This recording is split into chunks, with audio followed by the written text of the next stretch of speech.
15 సంవత్సరాల అనుభవం ఆంధ్ర, తెలంగాణ, కర్ణాటక, తమిళనాడులో లక్షల మంది నమ్మకమైన కస్టమర్ల సంతోషాలకు నిలయమైన మీ నివాసానికి అందమైన చిరునామా. బట్ ఇంత పేరు సంపాదించుకున్న తర్వాత ఇండస్ట్రీలో కావచ్చు, బయట కావచ్చు, ఇప్పటికి కూడా మన ఐడెంటిటీ కాకుండా పలానా కోటా శ్రీనివాసరావు గారు తమ్ముడు ఈయన అని పిలుస్తున్నప్పుడు కొంత బాధ ఉంటుంది, కొంత హ్యాపీ ఉంటుంది, చిరాకు ఉంటాయి, మూడు ఉంటాయి. ఏ మనిషికైనా కామన్, అది ఒప్పుకోవాల్సిందే. అది తప్పదండి. అది మీకు ఎలా అంటే ఇనిషియల్ డేస్ నుంచి ఇప్పటి వరకు చూస్తున్నారు కదా. ఏంటంటే పలానా కలెక్టర్ గారి పని ఉంది అనుకున్నాం అనుకోండి, వెళ్దాం కలెక్టర్ గారు తెలుసు, మనం వాడు తెలుసుగా అని శ్రీనివాసరావు తమ్ముడుగా తెలుసు, శ్రీనివాస ఆ కాన్ఫిడెన్స్ ఉంది. అది నేను అంటాను.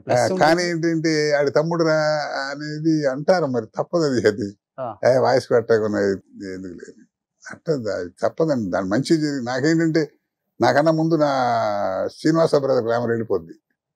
ఇక్కడ శ్రీనివాసరావు బ్రదర్ ఎవరండి అంటే శ్రీనివాసరావు బ్రదర్ కదా అని అంతే తప్ప రంగస్థలం మీద తెలిసిన వాడైతే ఆయన కరెక్ట్ అతను రీప్లేస్ చేసి పెట్టక్కర్లా. మనని మంచి వేషం ఇద్దామని ఆలోచన ఉండాలి. ఏవో రకరకాల అవన్నీ అది ఒక రకంగా ఇబ్బంది ఉంది. అబ్బా వాయిస్ కూడా అట్టాగా ఉంటుంది అనేవాళ్ళు కొంతమంది ఉంటారు. అది ఒక్కోసారి చూడండి, మీరు మనం కూడా కానీ పెద్ద హీరోలు ఉన్నారు, రచ్చోడు తాతలు రచ్చోడు నాన్నలా ఉంటాడు అంటే అది మరి జనం యాక్సెప్ట్ చేస్తారు కదా. రచ్చం అట్టాడు అని చేస్తారు, రచ్చం అట్టాగా మాట్లాడతాడు అంటే అదేంటంటే మరి అది మన లక్కే భాష. దానివల్ల అది కూడా అనుకుందామంటే అది కూడా కాదు. వాడు తమ్ముడు అన్న గ్రామర్ రావాలి, మరి వేషం మంచి వేషం రావాలి, కానీ రాదు అంతే దానికి. బట్ ఆయన సినిమాలకి చాలా సినిమాలకి ఆయన బిజీగా ఉన్న టైంలో మీరు డబ్బింగ్ చెప్పిన సందర్భాలు ఉన్నాయి కదా. కొద్దిగా ఉంటాయి కదా. లేదు అంటే ఆయన కన్నడంలో మిగతా లాంగ్వేజ్ వేసిన వాడు తెలుగు సినిమా డబ్ చేసినప్పుడు చెప్పాను, అట్టా చెప్పాను. స్ట్రైట్ క్యారెక్టర్ కన్నడంలో చేసాడు 2 సినిమాలు. వాడే వ్యాపారం ఉంటుంది కదా, తెలుగు డబ్ చేసినప్పుడు అప్పుడు అతను ఆయన వాయిస్ చెప్పా కానీ స్టేట్ పిక్చర్స్ లో లేదు. సార్ ఆయనకు ఆ బాడీ లాంగ్వేజ్ అంటే ఆ వాయిస్ అంటే డైలాగ్ డెలివరీ కానీ ఒక అంటే సపరేట్ జోనర్ ఆయన ఎంచుకున్నారు. అంటే ఎంచుకోవటంలో కూడా ఆయన బాడీ లాంగ్వేజ్ నుంచి వస్తుంది. అబ్జర్వేషన్ అండి. మనిషిని చూసి మీతో మాట్లాడుతానంటాడు, మేము లక్ష్యంగా తీసేస్తాడు, బాగుంది ఎక్కడో వాడతాడు అన్నమాట. చాలా మందికి నాకు మా వాడు వేసే క్యారెక్టర్ చాలా క్యారెక్టర్ మా ఊళ్ళో కూడా అంతమంది మాకు తెలిసిన వాళ్ళు ఉన్నారు. వాళ్ళని అబ్జర్వ్ చేసేవాడు, అది కొట్టేవాడు అంటారు ఒకసారి అంటే అవన్నీ అబ్జర్వ్ చేస్తాడు, అబ్జర్వ్ చేసి పట్టుకుంటాడు, ఎక్కడైనా అవకాశం ఉంటే ఉపయోగిస్తాడు. ఇప్పుడు ఒక వే వచ్చిన తర్వాత వాళ్ళు జనానికి కూడా వాడు ఏం చేసినా బాగుంటుందని స్టేజ్ వచ్చిన తర్వాత వెళ్ళిపోద్దండి. రకరకాల ఏ మ్యారేజ్ ఇప్పుడు ఒకడేలా రామారావు చెప్తేనే వాడేలా మనం చెప్పగలం, చెప్పాలి ఆ మహానుభావుడు వాడు చెప్తేనే ఆ గ్లామర్ అంటే అదే కదా. మరి ఇప్పుడు అంత పేరు వచ్చిన తర్వాత ఫ్యామిలీలో కానీ లేకపోతే రిలేటివ్స్ లో కానీ ఎలా ఉంది సార్ ఆ చేంజ్? ఎలా ఉంది ఒక్కసారిగా? అంటే శ్రీనివాసరావు గారు 20 years బిజీగా ఉంటారు నాకు తెలిసి. 25 years తను అంతే. వాడు ఒక మంచి లేదు చెడు లేదు, ఎవరిని కలవటం లేదు, పిల్లలు ఫ్యామిలీ కలవడం టైం ఉండేది కాదు, ఏదో అట్టా అంతే. అది ఈ లైఫ్ అంటే ఆ లైఫ్ కావాలని కోరుకుంటే అంతేగా. మరి హీరోలు అంటే ఏంటంటే వాళ్ళు 2 సంవత్సరాలు సినిమాలు చేస్తారు, వాళ్ళ టైం రెస్ట్ తీసుకుంటారు. మంది హీరోలకు వీళ్ళు ఉంటారు కదా, అలాగే 30 రోజులు బిజీ ఉండే మనుషులు, తప్పదు మరి అంతే. ఫ్యామిలీని మిస్ అయ్యారు బాగా ఆయన. బాగా.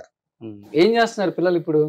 పిల్లలు కుర్రాడు ఏదో ఇబ్బంది అని తెలుసు కదా, చనిపోయారు. పిల్లలిద్దరు ఇక్కడ సెటిల్ అయ్యారు బాగా, వాళ్ళు బాగానే. వాళ్ళంతా హైదరాబాద్ అని ఉంటారు.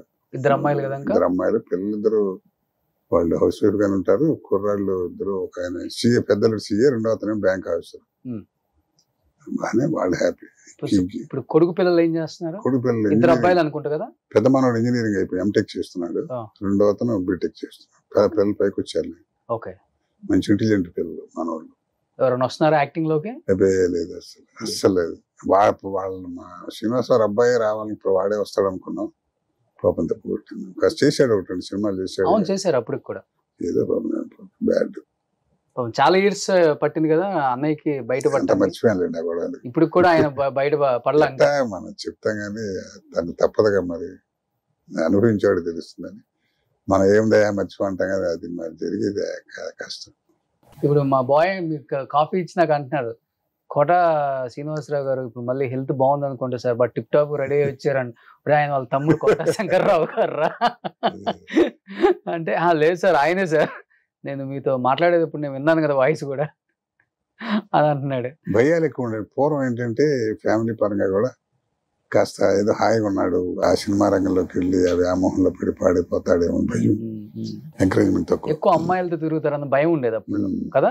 అదే ఈజీగా ఇప్పుడు అన్నిట్లోనూ ఉందండి చెడిపోవడం, క్యారెక్టర్ లేకపోవడం. ఇక్కడ ఏంటి అవకాశాలు ఎక్కువ, కాస్త తప్పు చేసినా కూడా ఎక్స్పోజర్ అయిపోతుంది, బయట తెలిసిపోతుంది. ఇప్పుడు మిగతా వాటి టీవీలు పేపర్లు ఎన్ని చూడట్లేదు మనం, అమాయకంగా ఉన్నాడు కూడా పెద్ద రేపులు చేస్తున్నాడు. ఏంటంటే దీంట్లో సినిమాల విషయం ఎక్స్పోజర్ ఎక్కువ. కాస్త కొంచెం ఏదో చెప్పినట్టుగా 2 సినిమాలు వేస్తే ఏమైనా రోజు 1 లక్ష రూపాయలు ఇస్తారా అంటారు, అట్లా ఏదో అట్లా. దీని పద్ధతి వేరు. ఇది రన్ చూడంగానే మంచిగా చెడుగా తొందరగా వెళ్ళిపోతుంది. అవును. బట్ విలన్స్ మీకు అప్పుల్లో మంచి ఫ్రెండ్స్ అంటే రామరెడ్డి గారు కానీ, రామరెడ్డి, జయప్రకాష్ రెడ్డి గారు. జయప్రకాష్ రంగస్థలం నుంచి వచ్చినవాడు, అవును, స్టేజ్ నుంచి వచ్చినాడు. ఏవిఎస్, బాలని, వీళ్ళంతా ఎల్వి శ్రీరామ్, వీళ్ళంతా మా సహజ నాటకాలు సహజాలు కదా. రైటర్కి ఇస్తారా, రైటర్లు అయ్యారు. అతనిది వేరే స్టైల్ అసలు రామరెడ్డి గారిది. రామరెడ్డి గారు అదే చెబుతున్నా కదా, ఆయన మహజాతకుడు అంతే. ఆయన లాస్ట్ వరకు టచ్ లో ఉన్నారా మీకు ఆయన? మోహన్ బాబు గారి సినిమా కూడా చేసాం, కలిసి చేసామండి. అడవిలో అన్న సినిమా కూడా ఇద్దరం బ్రదర్స్ గా చేసాం, తెలంగాణ స్లాంగ్ మాట్లాడుతూ. బాగా అంటే బయట ఏముంది, ఎక్కడ కలవటం తక్కువ కదా, నేను వెళ్ళి కలవటం తక్కువ. కలిస్తే మా చక్కగా శ్రీహరి కూడా చాలా బాగుండేవాడు మనిషి.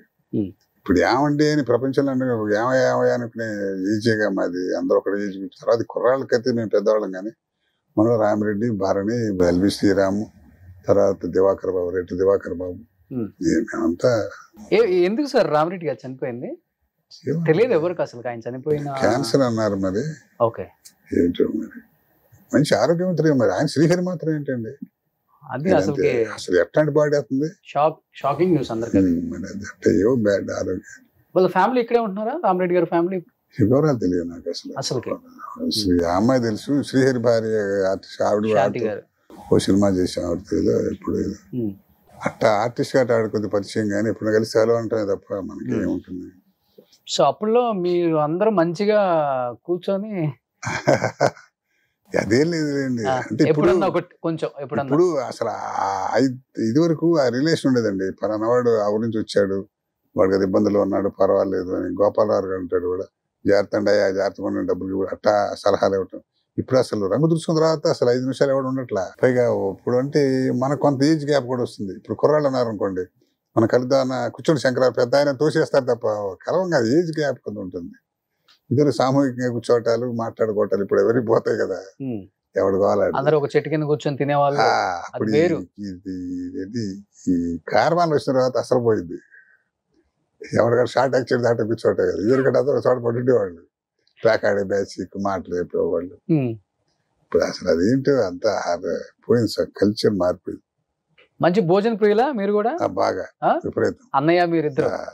పెద్ద బ్రదర్ అసలు మా ఫాదర్ అంతే. మెయిన్ అసలు ముందు జీవితంలో ప్రాధాన్యత పోయిరు, తర్వాత మిగతావన్నీ. ఓకే, కృష్ణారామ అనుకోవడం ఏదంతా. సుమన్ టీవీలో మీ పర్సనల్ అండ్ బిజినెస్ ప్రమోషన్స్ కోసం కింది నెంబర్కి కాంటాక్ట్ చేయండి.